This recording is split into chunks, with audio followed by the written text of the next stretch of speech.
I, of all people, understand the frustration of going on a diet and then getting off a diet and then doing all of these really weird, absurd ones where you're starving yourself or you're depriving yourself or you're eating the weirdest things in an effort to lose weight. I also know what it's like to eat portions that look quite small and yet you're still not losing the weight, or being really active and you're still not losing the weight and feeling like there's just something wrong, something that you've been missing. So I decided to put together the resource that I wish I had years ago when I was first trying to lose weight. And so here is that resource. Hi, humans, and welcome to Healthier, Happier with Hannah. This is Hannah, and today is all about nutrition basics. We're going to cover macros, calories, explain how to eat for your goals, and touch on the role of nutrition in our health and fitness. And one thing that I heard years ago that really shifted my mindset around nutrition and food was this really interesting way of putting it as food being data that we can download into our bodies.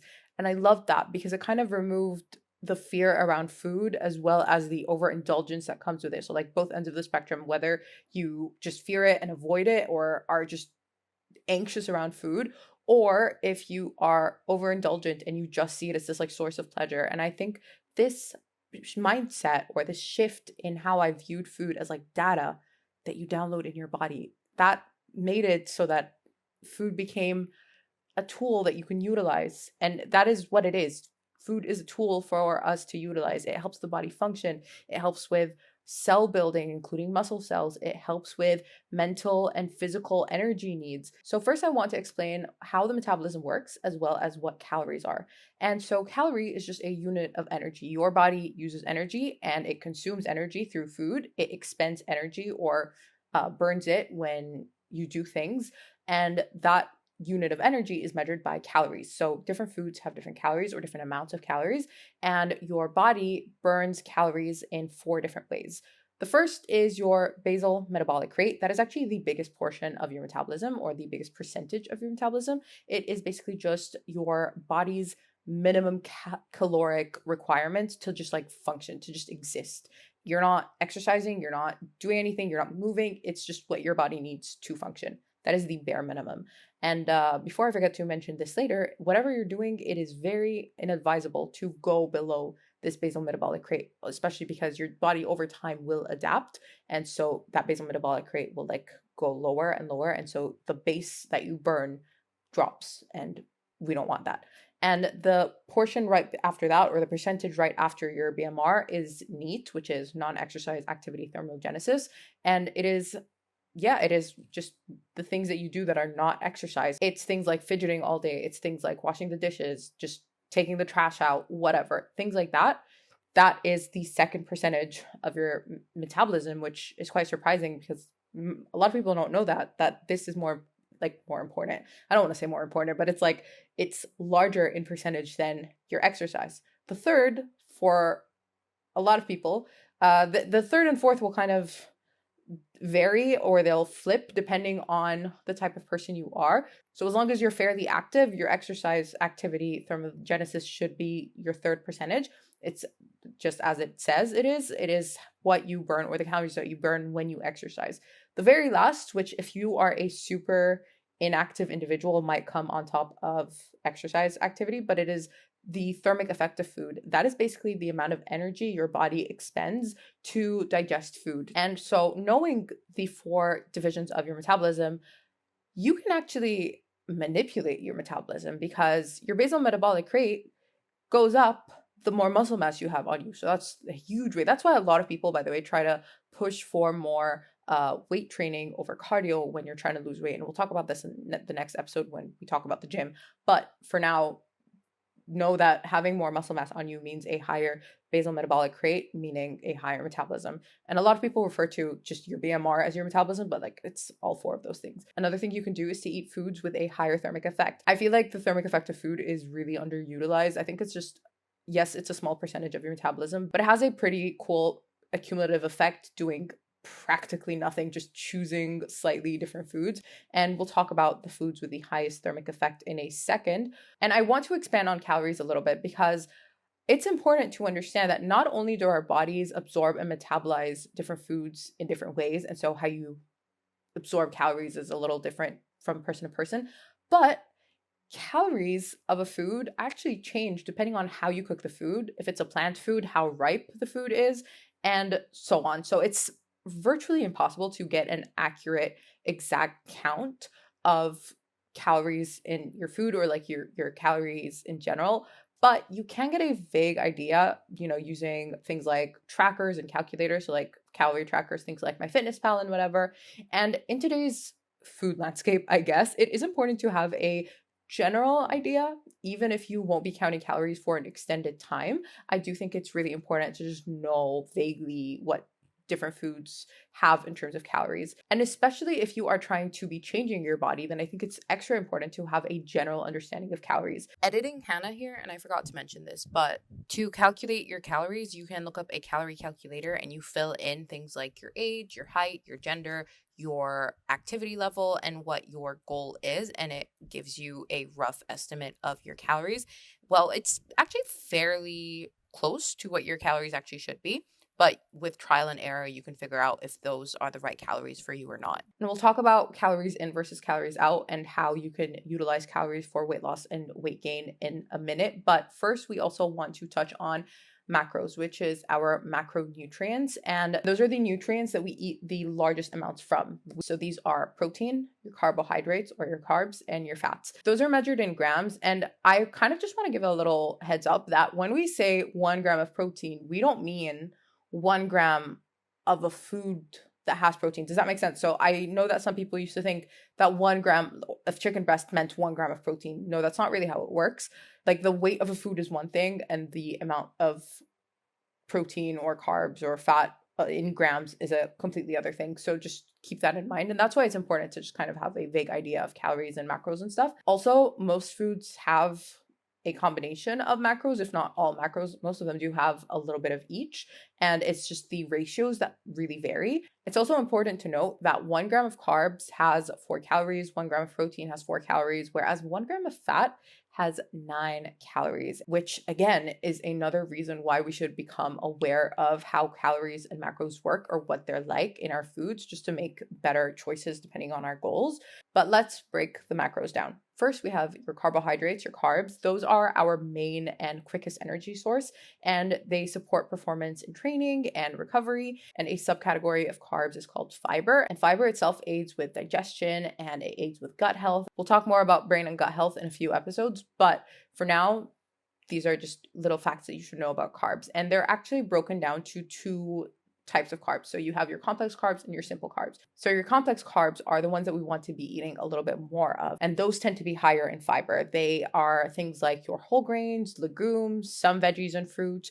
And the reason we want more fiber in our diet is, yes, it aids with gut health. It serves as food for the good bacteria in your gut, but also it kind of moves things along in terms of digestion, but it also helps you stay full for longer. Your simple carbs are things more like your white rice, your white breads, but it's also present in fruits and even some veggies. But the simple carbs and fruit also comes with micronutrients. And so I really want to point this out because a lot of people are afraid of fruits because they have simple sugars, which is simple carbs, but they also offer a lot of benefits. So it's just about understanding how they fit in your individual diet and how they would benefit you depending on, again, your goals, your calorie needs, your own individual body, and all of that. Moving on to fat. Fat is essential for hormone production. It also plays major roles in supporting your brain health and your nervous system, and it helps absorb some vitamins. They're called fat-soluble vitamins, so think things like A, D, E, and K. And those are divided into, I guess, three-ish types of fat. You have your unsaturated fats, and those are your preferred sources. So think your nuts, your seeds, avocados, etc. And then you have your saturated fat, which is things like coconut oil, butter, other full cream dairy products. And then you have the least beneficial, arguably, well, not beneficial at all, your trans fats. And those are things that come from heavily processed foods.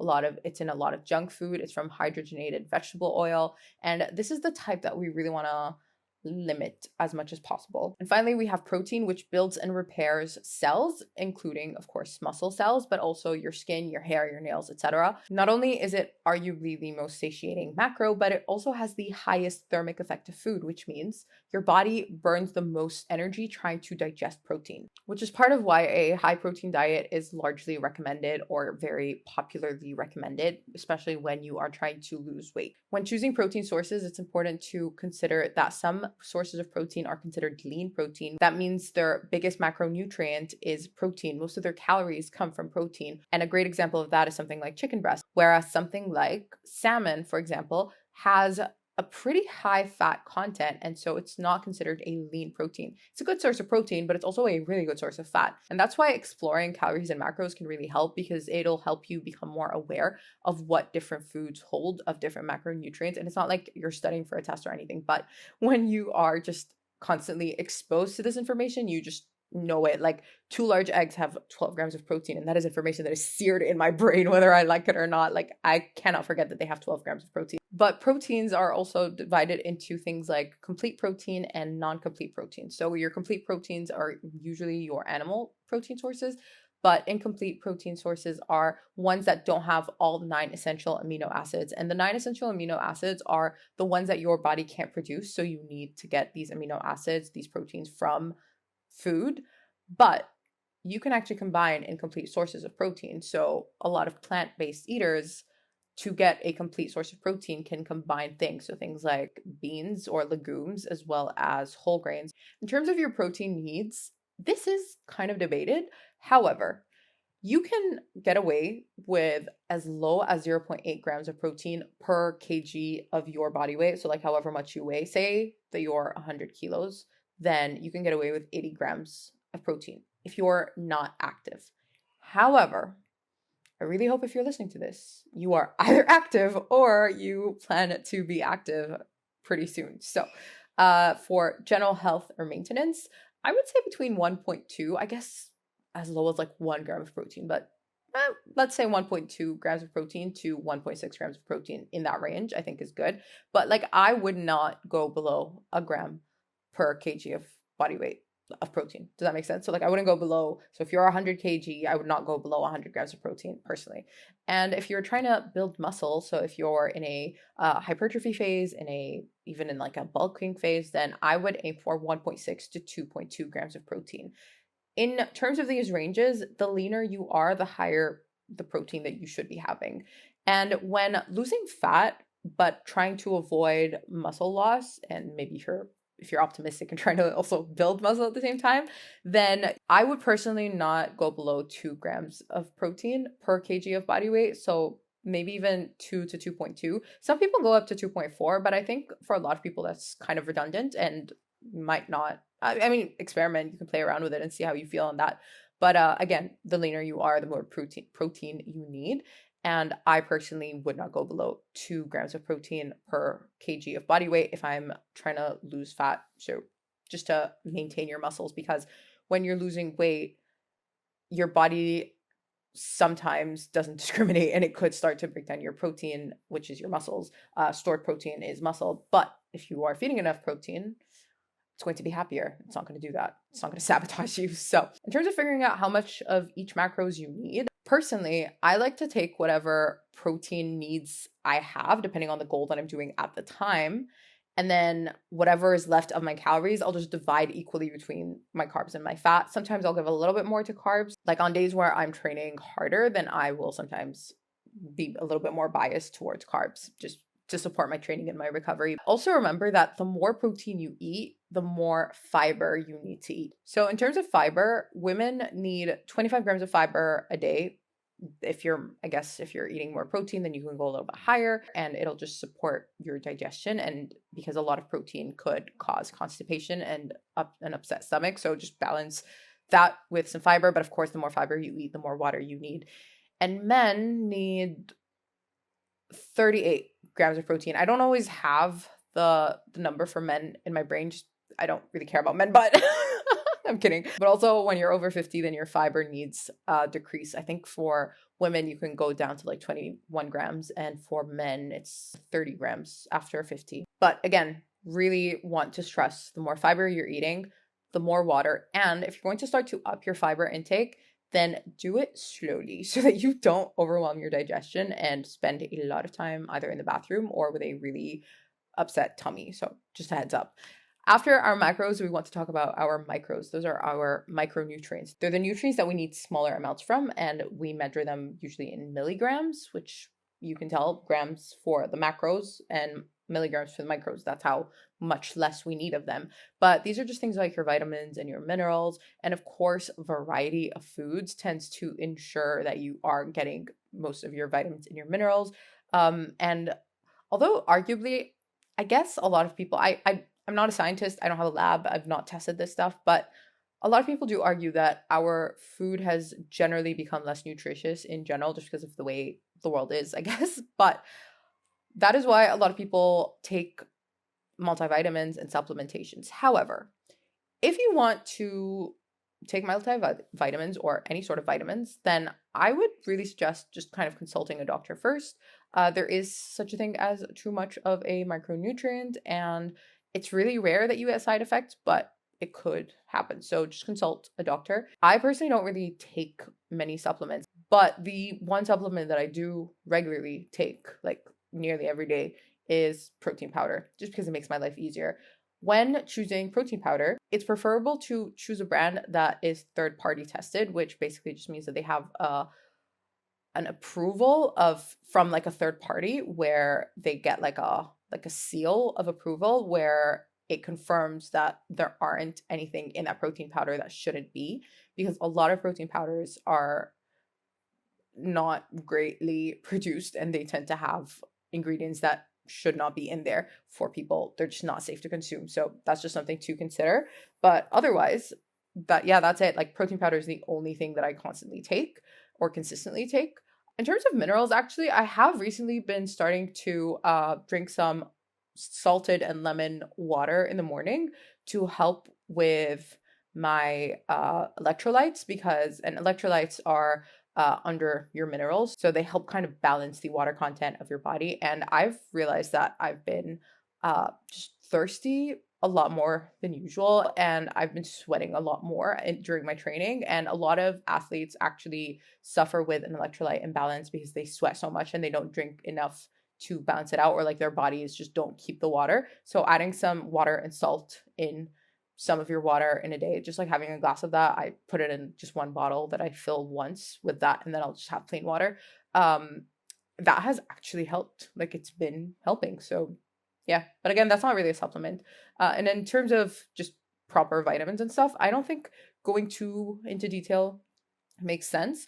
But just make sure that you're eating a lot of colors, like a lot of fruits, a lot of veggies, a variety of foods. Try to incorporate more seeds and more nuts in your diet, just like having I saw this thing, someone called it a diversity jar, where they had like a bunch of different seeds in this one jar, and they just like sprinkle it, like they'd sprinkle a tablespoon or something on their salad, and that was them getting, like enough of these diverse nutrients, which is great. But you also don't even need to do that. Just diversify your food and try to eat different things as much as possible, and like different fruits and veggies especially, and you'll probably be fine.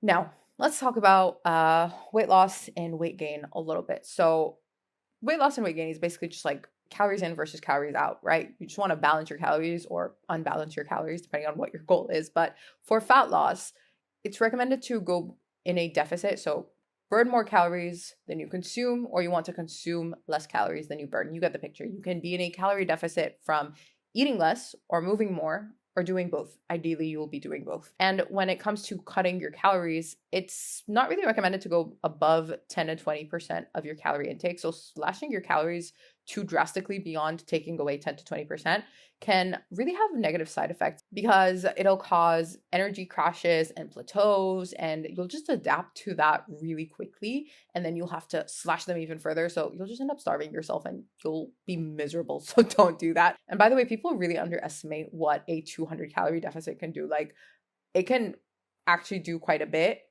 and you'll feel like you'll almost not feel it at all. It won't really feel very different.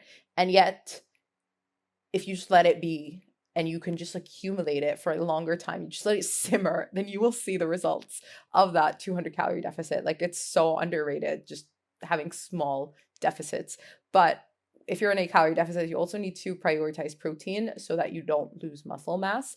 And you also need to be strength training to, yes, preserve the muscle mass as well, but also hopefully maybe try to build some if you're lucky.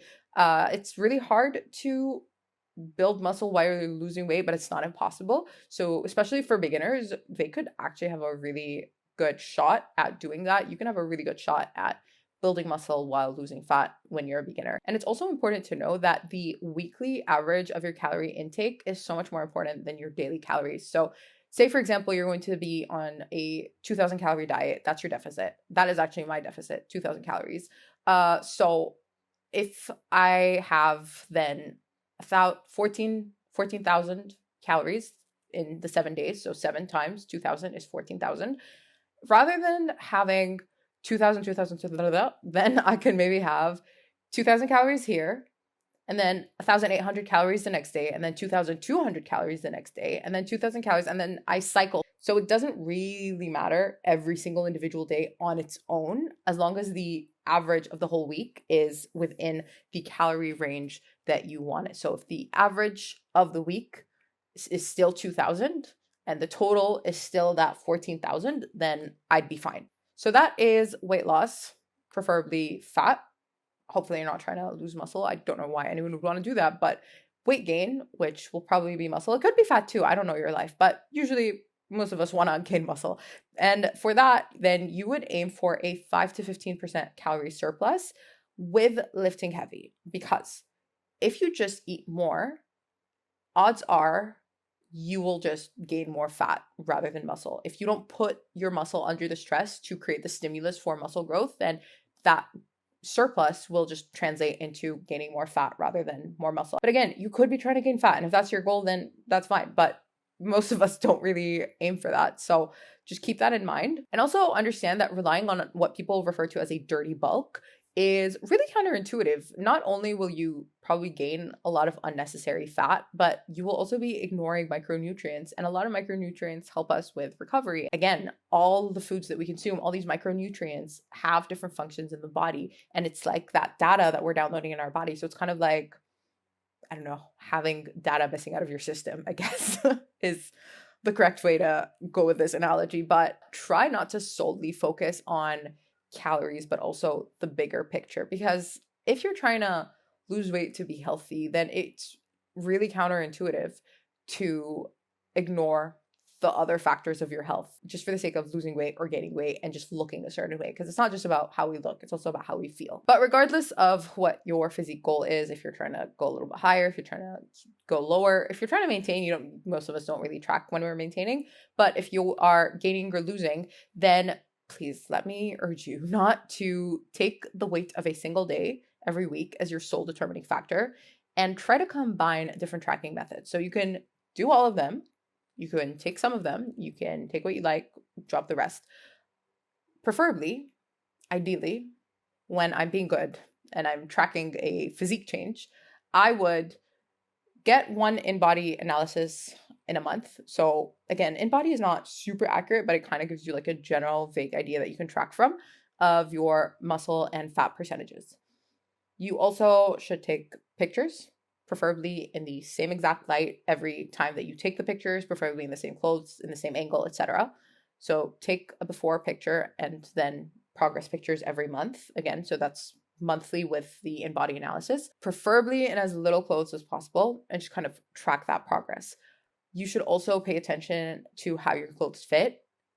Then you can also take the tape measurement of different body parts. If you're lazy, like yours truly, you can just do your waist, and that's a pretty good indicator if you're just trying to get rid of some fat. But if you're trying to build muscle, then your biceps, your thighs, your chest, your hips, your waist, those are all things that you can take measurements of. And if you want to be really accurate, you can take 3 different measurements and take the one that is most consistent, or take the average of all 3. But that is just neurotic levels. Like, that beyond even my neurotic levels of trying to be accurate. So you don't, you can relax a little bit. But if you want to be like super accurate, then that's something that I thought I'd mention. And another really easy one is to weigh yourself every day and then take the average of every week. So don't look at one weigh in. No, that one single time you weigh doesn't matter. It's missing data. It's incomplete. I'm going to take that and I'll write it down somewhere. And then at the end of the week, after I have 7 different days tracked, then I'll take the average of that and I'll write that down. And then the next week I'll do the same thing. So like each individual weigh-in is incomplete data that I can do nothing with. But the averages, as long as I am looking at that average at the end of the week and I'm seeing a trend of whether it's increasing or decreasing, depending on what I want, then I know that I'm on the right track. If it's the same and I'm trying to gain or lose, then I'm not in a calorie surplus enough or in a calorie deficit enough. And of course, if it's giving me the opposite result, then I need to reverse engineer whatever this is to my desired result. So if I'm gaining weight when I'm trying to lose weight, then I need to cut back on my calories. If I'm losing weight and I'm trying to gain weight, then I need to add my calories and just use that as data to figure out how to go from there. And then a few tips on satiety, especially if you are trying to lose weight. But even if you're trying to gain weight, I think a lot of people really underestimate how uncomfortable it can be trying to eat more calories than you need or than you want. And so if you are trying to gain weight, then aim for high calorie dense foods that are smaller in portion.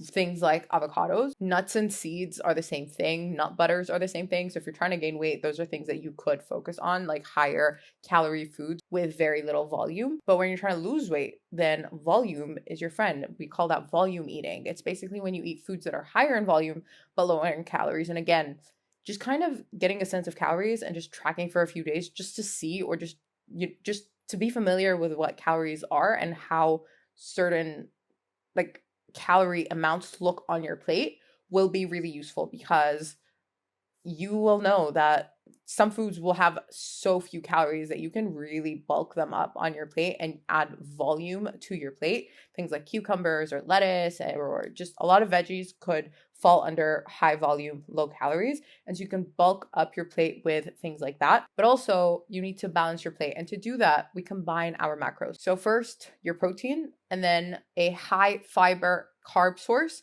and then a little bit of fat. And then you can throw whatever volume you want on there with more veggies. Not only does this keep you full for longer, but it also helps stabilize your blood sugar. And listen, and again, our bodies are super individual. Some people can experience blood sugar spikes and some won't from the same meal, from the same quantity, everything. So it will depend on your body.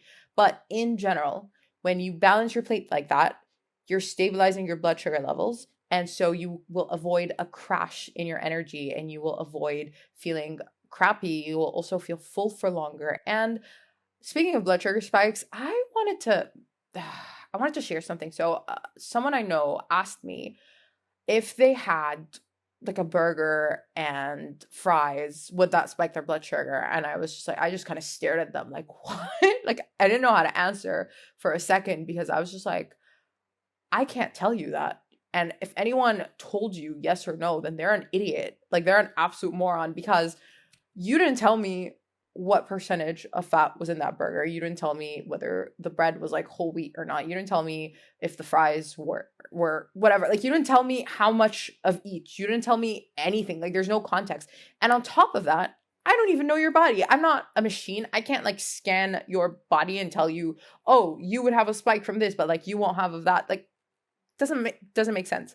So please understand that your body is your best resource. Your body is your best reference. And I told her that. I was just like, hey, I can't tell you that. And don't believe anyone who gives you a straight up answer.